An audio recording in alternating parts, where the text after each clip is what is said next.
Captain Jack Reynolds stood on the bridge of the Defiance, his eyes fixed on the main screen.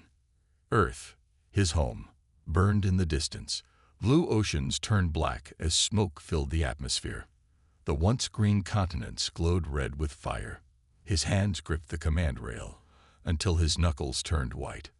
"Status report," he said, his voice steady despite the pain in his heart. "All major cities are gone, sir," replied Lieutenant Anna Mills from the tactical station. Her face was pale, but her voice remained professional. "The Combine's orbital bombardment continues. Our last defense platforms have fallen." Reynolds nodded slowly. The Combine, a group of 7 advanced alien species that ruled most of the galaxy, had finally found Earth after a decade of hunting humans across space. For 10 years, humanity had fought, hidden, and run. Now, there was nowhere left to go. "Are we the last ship?" he asked. Marcus Gray, the chief engineer, checked his console. "Yes, Captain. The rest of the fleet was destroyed in orbit. We're all that's left."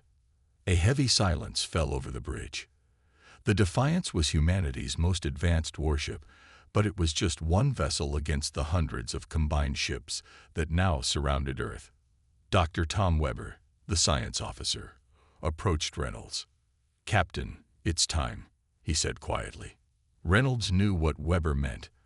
For the past 5 years, the best human scientists had worked in secret, building something that might save their species. They called it Project Oblivion, a last resort if Earth ever fell.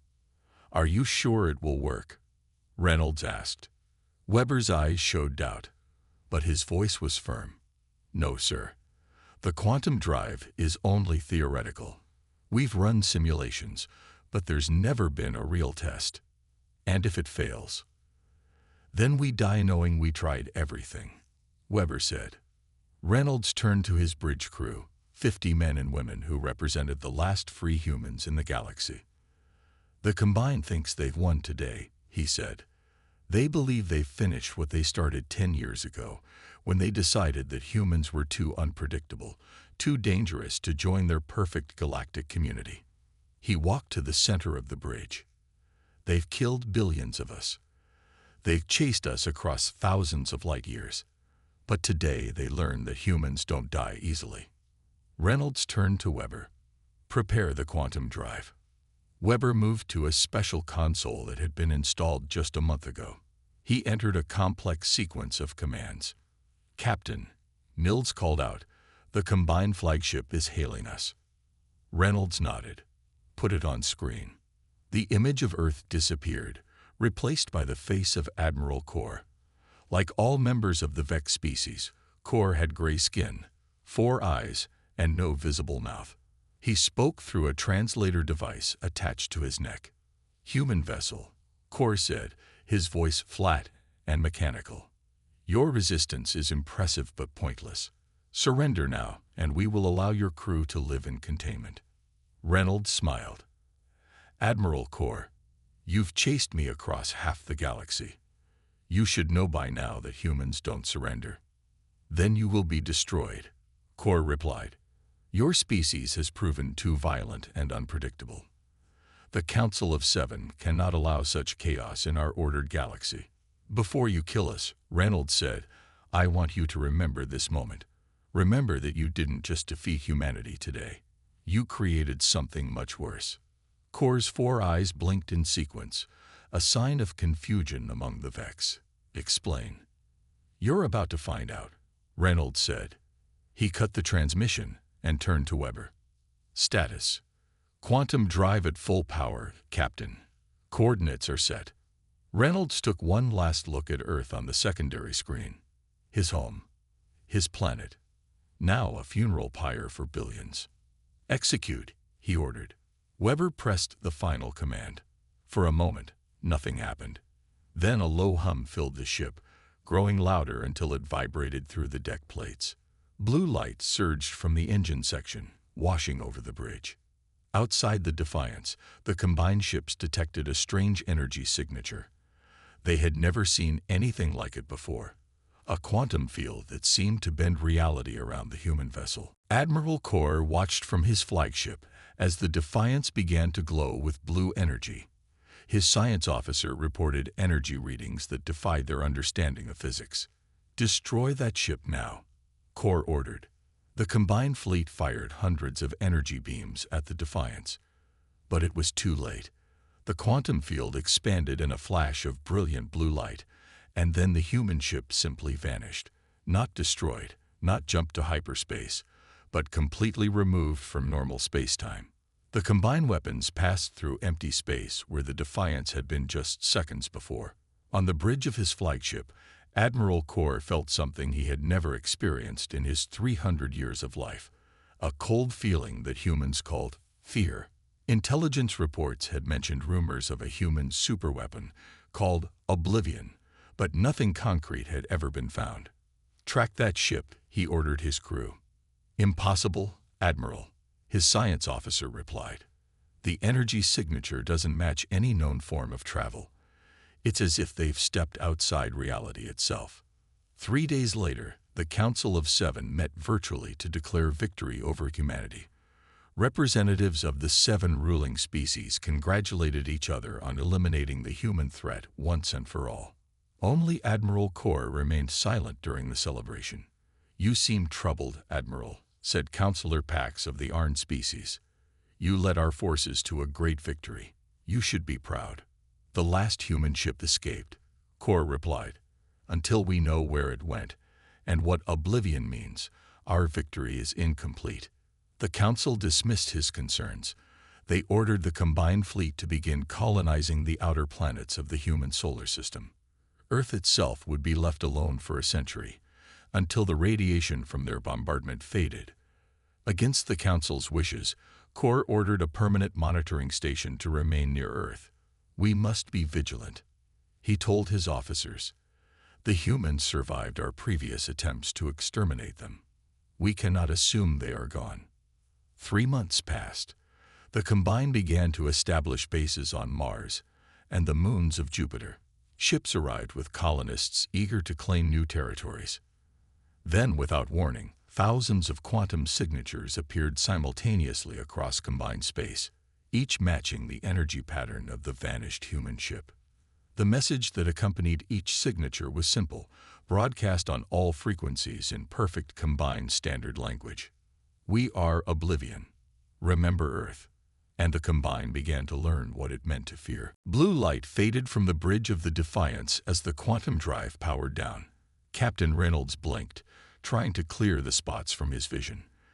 The violent shaking had stopped, and an eerie silence filled the ship. "Status report," he ordered, his voice hoarse. "All systems returning to normal," Marcus Gray said from the engineering station. "The quantum drive is offline but intact." Lieutenant Mills checked her tactical display. "We're somewhere else, Captain." No sign of the Combined fleet. No sign of Earth either. Dr. Weber worked frantically at his science station. "This can't be right," he muttered, running the scan again. "What is it, Doctor?" Reynolds asked. Weber looked up, his face pale with shock. "According to stellar positioning, we've moved about 20 light-years from Earth." "That's impossible," Mills said. "Even the fastest Combined ships would take weeks to cover that distance." "There's more," Weber continued, "based on stellar drift patterns." He paused, checking his data again. "Captain, we haven't just traveled through space. We've traveled through time as well." A heavy silence fell over the bridge. "How far?" Reynolds finally asked. 5 years into the past," Weber replied. "The quantum drive didn't just move us through space. It took us outside normal spacetime completely." Reynolds walked to the main view screen, which now showed an unfamiliar star system. 5 years in the past. 5 years before Earth fell. 5 years before billions died. "Can we go back?" he asked. "Can we warn Earth?" Weber shook his head. "The quantum equations are incredibly complex. I don't think we can control where or when we emerge with any precision." He paused. "And even if we could, there's the question of temporal paradoxes. If we prevent the events that led us to activate the drive in the first place, we might erase ourselves from existence, Reynolds finished. Or worse, Weber said. We could create a cascading temporal collapse that might destroy reality itself. Reynolds called his senior officers to the conference room. Mills, Weber, and Gray sat around the table, all still processing what had happened. Let me understand this, Reynolds said to Weber. We can't go back to our time, and we can't safely change history to prevent Earth's destruction. Correct, Weber said. But there's something else I discovered. He activated a holographic display showing the Defiance. The quantum field has permanently altered our ship. We exist slightly out of phase with normal spacetime. What does that mean? Mills asked. It means, Weber explained, that we can activate the quantum drive again. Each jump seems to create a temporary bridge between different points in spacetime. Theoretically, we could appear anywhere in the galaxy, at any point within this 5-year window. Gray leaned forward. And the Combine wouldn't be able to track us. No, Weber said. We'd be essentially untraceable. We could appear, take action, and disappear before they could respond. Reynolds stood up and walked to the window, looking out at the stars. 5 years, he said quietly. 5 years until Earth falls. He turned back to his officers. We can't change our past without risking everything. But we can still fight back. How? Mills asked. We're just one ship. A ship that can appear anywhere, anytime, without warning. Reynolds said, his eyes hardening. We can study the Combine's weaknesses. We can gather intelligence on their operations. We can sabotage their fleets and supply lines. We'd be ghosts, Gray said, understanding dawning on his face. Striking from nowhere and vanishing before they could fight back. Reynolds nodded. They took everything from us. Our homes, our families, our future. His voice grew cold. Now we become their nightmare. We become the vengeance of humanity. We become Oblivion, Mills said softly. Reynolds looked at each of his officers in turn. This isn't a decision I can make alone. If we do this, we accept that we can never go home again. We exist outside our own timeline now. One by one, his officers nodded. Then it's decided, Reynolds said. Dr. Weber, how soon can we jump again? The drive needs 12 hours to recharge, Weber replied. But there's one more thing you should know. Each jump puts enormous strain on the quantum field. Eventually, it will become unstable. How many jumps do we have? Reynolds asked. I don't know, Weber admitted. Maybe dozens, maybe hundreds, but not infinite. Reynolds nodded grimly. Then we'll make each one count. 3 weeks later, on a remote Combine outpost in the Toph CD system, alarms blared as a ship appeared from nowhere. Before the stunned aliens could respond, precision strikes destroyed their communication array and defense systems. The mysterious ship vanished as quickly as it had appeared, leaving behind only a message broadcast in perfect Combine language. Remember Earth. Similar attacks occurred across Combine space in the following months. Supply depots were raided. Research stations were infiltrated, their data stolen. Communication relays were destroyed. Each time, the attacks followed the same pattern. A ship would appear without warning, strike with surgical precision, and vanish before reinforcements could arrive. And each time, the same message was left behind. Remember Earth. The Council of Seven met in emergency session, their usual confidence shaken. These attacks make no sense, Councillor Pax of the Arn said. The targets seem random. There's no strategic pattern. There is a pattern, Admiral Kor said, stepping forward. The humans are gathering intelligence, learning our weaknesses, studying our technology. Impossible, another counselor scoffed. Humans are primitive compared to us. Their faster-than-light technology is centuries behind ours. Then how do you explain a ship that can appear anywhere without warning? Kor asked. One that our sensors can't track. One that seems to know our security protocols before we implement them. The council fell silent. "This is the human ship that escaped Earth's destruction," Core continued. "The one using technology they called Oblivion." "But that was 5 years in the future," a counselor objected. "Yes," Core said. "And that's what troubles me most of all." Back on the Defiance, Reynolds marked another successful mission. They had stolen navigational data from a combined command post, adding it to their growing library of intelligence. "They're starting to fear us," Mills said with grim satisfaction. Reynolds nodded. "Good. Let them feel what we felt, helpless against an enemy they can't fight." Dr. Weber entered the bridge, his face serious. "Captain, I've been studying the quantum field. Each jump is making it more unstable. We may have fewer jumps left than I first thought." Reynolds looked at the star map showing all their successful strikes against the Combine. "Then we need to make our remaining jumps count," he said. "It's time to move to the next phase of our plan." "Which is?" Mills asked. Reynolds' eyes gleamed with cold determination.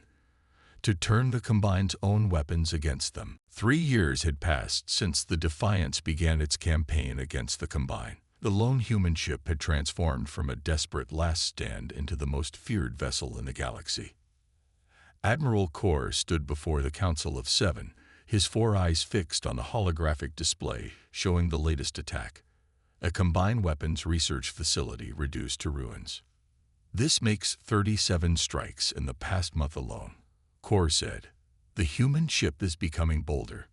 Councillor Pax slammed his fist on the table. "Enough. This single vessel has made fools of our entire fleet. Our people are beginning to question our strength." "The humans call their ship Oblivion for a reason," Core replied. "It appears and disappears at will. It seems to know our movements before we make them." "Then find it," another counselor demanded. "Whatever technology they're using, it cannot be perfect." Core nodded. "I studied every attack pattern. There must be limitations to their quantum drive. No technology can operate indefinitely without leaving traces." The Council reached a unanimous decision. Admiral Core would lead a special task force with a single mission: destroy the human ship at any cost. He would have access to resources normally reserved for the highest level of combined government. "Do not fail us, Admiral," Councillor Pax warned. "Your reputation will not protect you forever." Far away, in an asteroid field circling a dead star, the Defiance had established a hidden base. Large sections of hollowed-out asteroids housed supplies, stolen technology, and a growing network of allies. Captain Reynolds studied the information displayed on his command console. Data stolen from the Combine's most secure systems. 3 years of jumps had given them unprecedented access to enemy intelligence. "Lieutenant Mills, what's our current status?" he asked. "We've made contact with resistance groups on 12 planets," Mills reported. "Species who were conquered by the Combine generations ago. They're ready to help when the time comes." Dr. Weber entered the command center, his face showing the strain of the past 3 years. "Captain, we need to talk, privately." In Reynolds' office, Weber displayed a holographic model of the quantum field surrounding the Defiance. "The field is deteriorating faster than I predicted," Weber said. "Each jump damages space-time a little more. The tiers aren't healing properly." "How many more jumps do we have?" Reynolds asked. 20, maybe 30 at most," Weber replied. "After that, the quantum field will collapse." "And what happens to us when it collapses?" Weber's expression turned grim. "Best case, we're stranded wherever we happen to be. Worst case, the collapse creates a cascading temporal event that could tear apart reality in this entire region of space." Reynolds sat heavily in his chair. "Can you stabilize it?" "I'm trying," Weber said. "But I need more advanced technology than what we have. The Combine's research into quantum physics is centuries ahead of ours." A knock at the door interrupted them. Marcus Gray entered, his normally calm face animated with excitement. "Captain, I think I found something," he said, placing a data chip on the desk. "It's from the weapons facility we raided last week. The hologram changed to show complex technical schematics. The Combine has been developing a quantum stabilization matrix, Gray explained. It's designed to prevent exactly the kind of collapse we're facing. Could we adapt it for the Defiance? Reynolds asked. Gray nodded. Better than that. We could use the quantum instability as a weapon, one that could defeat the Combine without destroying everything else. Explain, Reynolds said. If we can control the collapse, Gray said, we could direct it at specific targets. It would create a localized temporal distortion that would remove those targets from our timeline completely. You're talking about erasing the Combine from existence, Weber said, his voice barely above a whisper. Just their leadership and main fleet, Gray clarified. But to do it, we'd need access to their central power hub on their homeworld. Reynolds stood and walked to the viewport, looking out at the asteroid field that had been their home base. The most heavily defended location in the galaxy, he said quietly. Yes, sir, Gray acknowledged. But we might have an advantage they don't expect. Which is time itself, Gray said with a small smile. We exist outside normal time. What if we could use that more directly? Admiral Corps' Task Force had been hunting the Defiance for 6 months. They had analyzed every attack, searching for patterns, for weaknesses, for anything that might help them predict where the human ship would strike next. Corps sat alone in his quarters, studying the data yet again. Something about the attacks bothered him. The humans weren't just causing damage. They were gathering specific technologies and materials. He pulled up a list of everything reported missing after each raid. Power couplings, quantum stabilizers, temporal sensors, pieces of a puzzle he couldn't yet see. A sudden realization struck him. He accessed the most classified Combine research files, ones that even the Council rarely reviewed. There, he found theoretical work on manipulating timelines, on weapons that could alter reality itself. They're building something, he whispered to himself. Something that could threaten not just our fleets, but our very existence. Back on the Defiance, Reynolds called his senior officers together. The time had come to make a difficult decision. The quantum drive is failing, he told them. We have perhaps 20 jumps left before it collapses completely. Then we need to make them count, Mills said. Reynolds nodded. Dr. Weber and Mr. Gray have proposed a plan. It's dangerous, possibly suicidal, but it might be our only chance to strike a truly devastating blow against the Combine. He activated a hologram showing the Combine homeworld. We're going to hit them at their center of power. But to do that, we need to attempt something that's never been done before. What exactly? Mills asked. Reynolds looked at each of his officers in turn. We're going to recruit ourselves. Sir, Mills looked confused.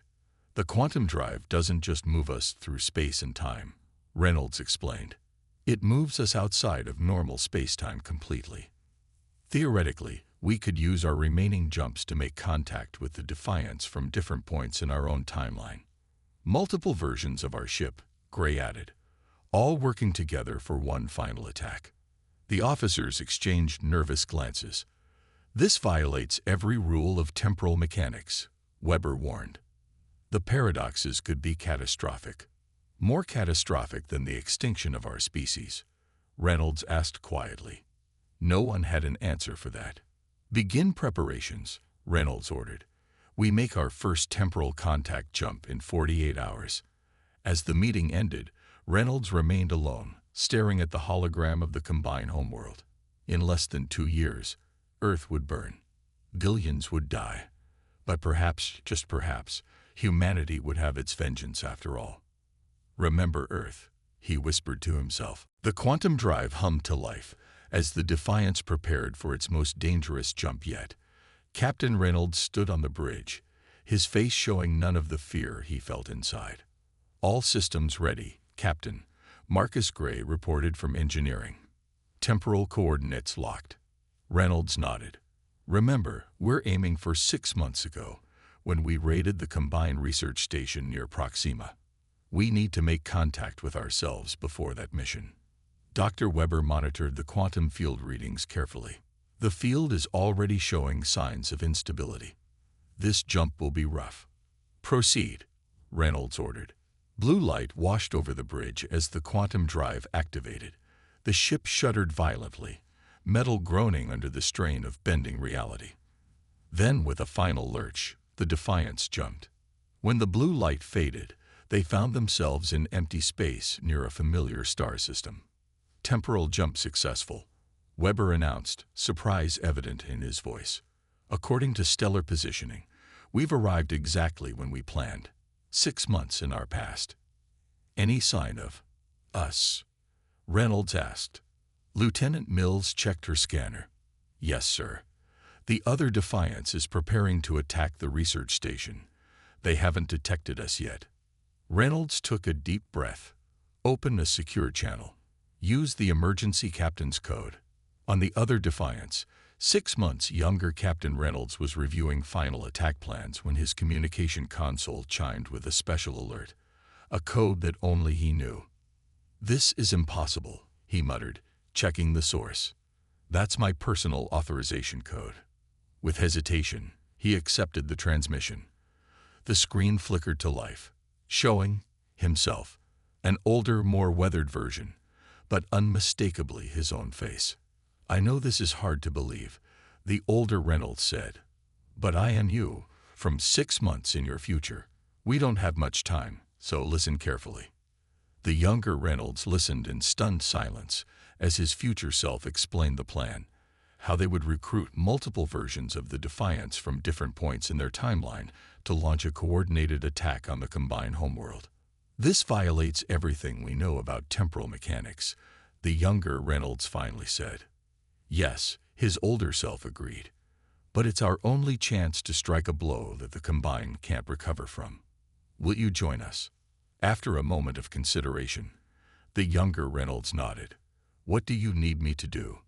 Over the next month, the original Defiance made 5 more temporal jumps, each time recruiting another version of themselves from different points in their campaign against the combine. Each jump was more dangerous than the last, the quantum field becoming increasingly unstable. By the time they had assembled 7 versions of the ship, each commanded by Reynolds from a different point in his personal timeline, the quantum drive was on the verge of complete failure. The 7 captains met virtually to coordinate their final plan. It was a strange gathering. 7 versions of the same man, each marked by different experiences and hardships, but all sharing the same determination. The quantum stabilization matrix is nearly complete, the youngest Reynolds reported. My crew has finished adapting the technology we stole from the combine. Good, the original Reynolds said. My version of the Defiance will coordinate the attack. We'll each hit different targets around the combined capital simultaneously. What about the paradoxes? Asked another Reynolds.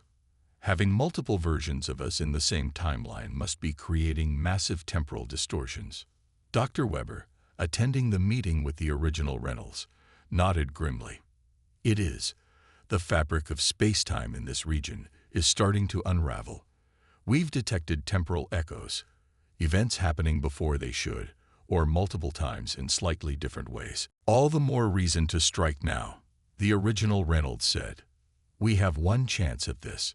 If we succeed, the combined leadership and their main fleet will be removed from our timeline completely. And if we fail? Asked one of the other Reynolds.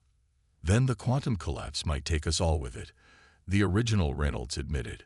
But either way, the combined will never forget that they faced humanity. Across the galaxy, Admiral Core noticed the temporal distortions too. His science team reported strange anomalies, quantum signatures appearing simultaneously in multiple locations, events occurring out of sequence, sensor readings that contradicted basic laws of physics. It's happening, he told his officers. Whatever weapon the humans are building, they're ready to use it. He accessed the most secure combined communication channel. This is Admiral Core to all fleet commanders. Code Black. I repeat, Code Black. Throughout combined space, ships received the emergency order and began converging on their homeworld. For the first time in centuries, The Combine's territories were left largely undefended as they concentrated their forces to protect their center of power. The Council of Seven met in emergency session, their usual calm replaced by barely contained panic. "Your task force has failed, Admiral," Counselor Pax accused. "This human ship has now become a threat to our very existence. I warned you from the beginning that we were facing something beyond our understanding." Kor replied sharply. "The humans have found a way to manipulate time itself. Our standard tactics are useless against such an enemy." "What would you have us do?" another counselor asked. "Prepare for an attack unlike anything we've ever seen," Kor said, "and pray to whatever gods you believe in that our defenses hold." On the original Defiance, Reynolds watched as reports came in from across Combined space. Their enemies were falling into the trap perfectly, consolidating their forces around their homeworld, exactly where the 7 ships would strike. "The Combined fleet is gathering," Mills reported, "just as we predicted." "And our allies?" Reynolds asked. "The resistance groups on 12 subjugated worlds have begun their uprisings," Mills confirmed. "The Combine's outer territories are in chaos." Reynolds nodded in satisfaction. "Then it's time. Send the signal to the other ships. We jump in 12 hours. Dr. Weber approached Reynolds privately after the meeting. "Captain, there's something you should know before we commit to this." "What is it, Doctor?" "The temporal calculations."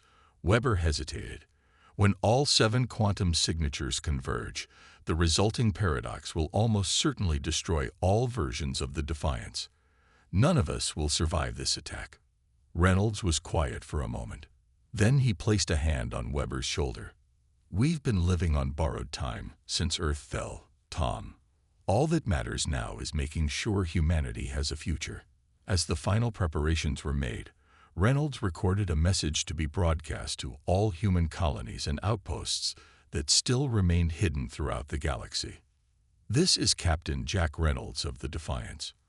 Tomorrow, we strike at the heart of the Combine. Whatever happens, remember that humanity never surrendered. Remember Earth." The countdown to their final jump had begun. The day Earth was destined to fall had arrived. In the original timeline, the massive Combined fleet was gathering around humanity's homeworld, preparing for the final bombardment that would end the human species. But history was about to change. Admiral Kor stood on the bridge of his flagship, surrounded by the largest collection of Combined warships ever assembled. Over 3,000 vessels formed a protective ring around their homeworld, their weapons ready to destroy any threat. "Status report," Kor ordered. "All fleets in position, Admiral," his first officer replied. No sign of the human vessel. Kor's 4 eyes narrowed.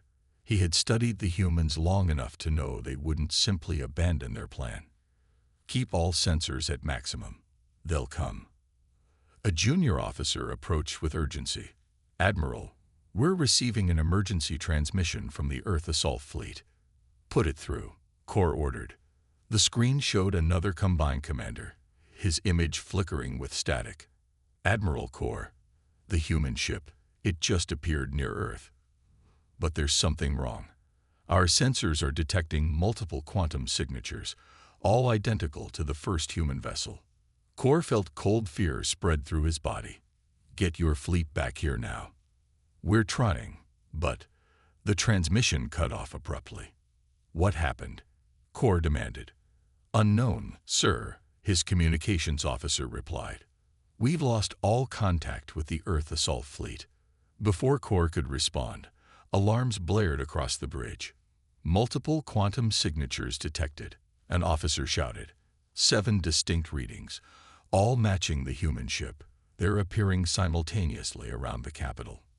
On the original Defiance, Captain Reynolds watched the tactical display as all 7 versions of his ship emerged from their quantum jumps. Each appeared at precisely the coordinates they had planned, surrounding the Combined homeworld at strategic points. All ships reporting successful arrival. Lieutenant Mills announced. "The quantum stabilization matrix is holding. For now." Reynolds opened a channel to the other 6 versions of the Defiance. "This is it. Begin Phase 1. Across the Combined defense perimeter, the 7 human ships began their attack.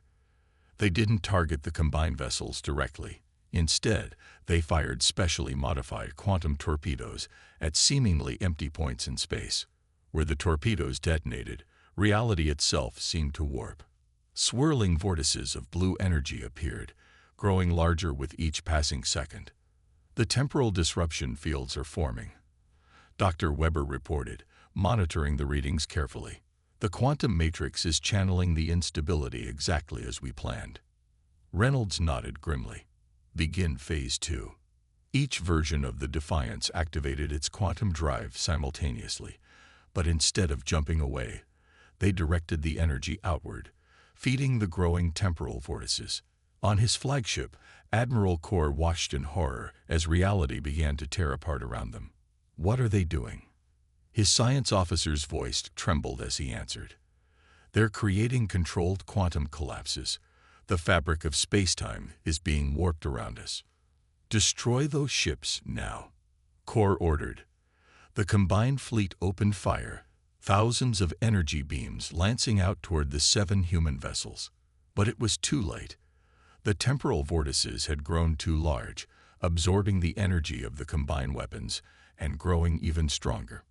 One by one, combined ships on the outer defense ring began to vanish, not exploding, not being destroyed, but simply ceasing to exist as they were caught in the expanding temporal distortions. We're losing ships, Kor's first officer reported, panic in his voice. They're being removed from our timeline completely. Kor stared at the tactical display, finally understanding the full scope of the human plan. This is Oblivion, he whispered.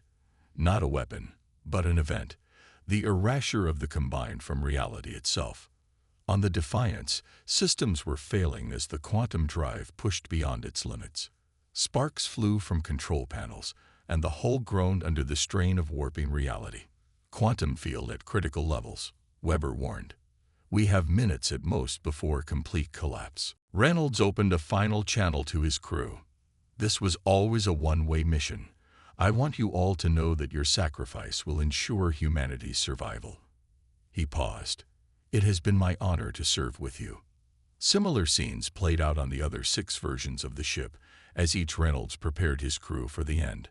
The original Reynolds opened a communication channel to all combined frequencies. This is Captain Jack Reynolds of the Earth ship Defiance. You thought you destroyed humanity today. Instead, you created your own destruction. Remember Earth. In a desperate move, Admiral Kor ordered his flagship to jump to hyperspace, attempting to escape the expanding temporal distortions. As his ship accelerated away from the combined homeworld, he watched on the view screen as the 7 human vessels began to glow with blinding blue light. Get us out of here, he ordered. The 7 versions of the Defiance moved closer together, their quantum fields merging. As they converged, the temporal paradox reached its peak. Multiple versions of the same ship couldn't exist in the same point in space-time. The contradictions were too great for reality to handle. In a blinding flash of blue-white light, the 7 ships seemed to merge into one, creating what witnesses later called the Oblivion wave, a sphere of distorted space-time that expanded outward at impossible speed, engulfing the combined homeworld and most of their assembled fleet. When the wave dissipated, there was nothing. The combined homeworld, their leadership, and thousands of their most powerful warships were simply gone, not destroyed, but erased from the timeline completely, as if they had never existed. Throughout the galaxy, the effects were immediate and profound. On planets conquered by the combined generations ago, resistance fighters looked up to see their oppressors' ships vanish from orbit. Communications from combined governors and administrators suddenly went silent. The empire that had ruled for thousands of years collapsed in a single moment. And on Earth, something strange happened. As the timeline adjusted to the massive changes, history rewrote itself. The combined attack never came. The billions who had died lived on, unaware of how close they had come to extinction or of the sacrifice made to save them. 5 years after the event that became known as the Vanishing, Humans had taken their place among the free species of the galaxy. The story of the Defiance and its brave crew became legend, even though few understood what had really happened. On a remote planet, far from major trade routes, an alien with 4 eyes tended a small garden outside a simple home.